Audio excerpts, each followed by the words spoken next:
The battle over the debt crisis ping-ponged back and forth this weekend, and the clock, of course, is ticking to a deadline. Both sides are now working on separate plans after failing to find common ground over the weekend. House Speaker John Boehner, appearing exclusively on Fox News Sunday yesterday, says any thoughts of going back to the Obama administration's grand bargain might be a non-starter. It may be pretty hard to put Humpty-Dumpty back together again, but my last offer is still out there. News, you know we keep our coverage fair and balanced. Last hour we spoke with Republican Ron Johnson. Here for the other side is California Congressman Adam Schiff. Good morning, Mr. Schiff. Thanks for being here. Morning. Okay. Thank you. We're 8 days away. Where are we at this hour with some sort of deal?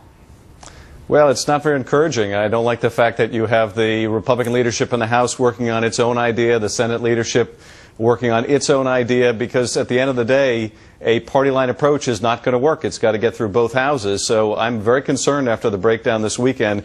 We have to avoid defaulting on our debt. Our top priority really has to be the American economy, and what can we do to get the economy moving again? And this uncertainty over the debt issue is just crippling us. I think it is harming us around the world. It's going to result in a lower bond rating. It's going to result in higher interest rates. We need to keep our focus on getting this done in a way that improves our economy, and I see us getting away from that, and it concerns me enormously.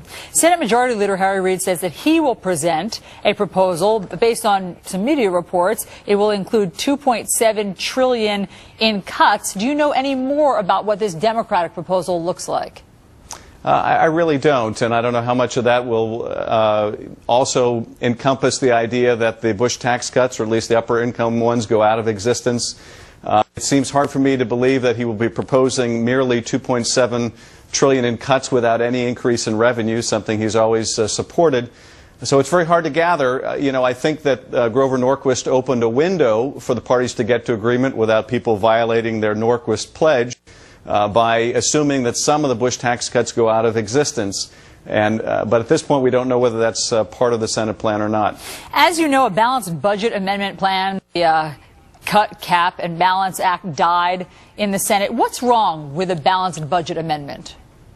Well, what's wrong with it at this hour is that from the very beginning, the Senate and President have said that was a no-go. So the more we travel down that path... the Americans seem to like the idea of politicians having to present a balanced budget and live by a balanced budget every year. So why not vote for that?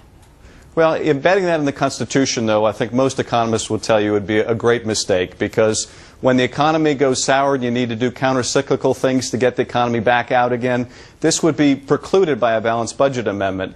We didn't need a constitutional amendment to restore our deficit and debt situation under the Clinton administration. We did that without a constitutional amendment. An amendment would take many years to get passed. It's not going to help address the current crisis. What we have really is the need for the political will to get the job done, and a willingness to compromise, the way we saw Tip O'Neill and Ronald Reagan get to yes. That's really, I think, what we need to do. But this proposal that was floated in the House a week or so ago that would limit revenues to what they were many years ago, that would effectively result in cuts to Medicare and Social Security greater than even what the Ryan budget proposed, was always going to be a non-starter. And I think it did what it was intended to do, which was give the House Republicans some cover if they have to make a more difficult vote this week. But it didn't really advance the discussions very much, and I think it's been, unfortunately, a needless distraction. Well, Congressman Adam Schiff, we appreciate you coming in to talk about this. Please let us know if anything happens today, and good luck with getting all of this squared away. We appreciate it. Thank you.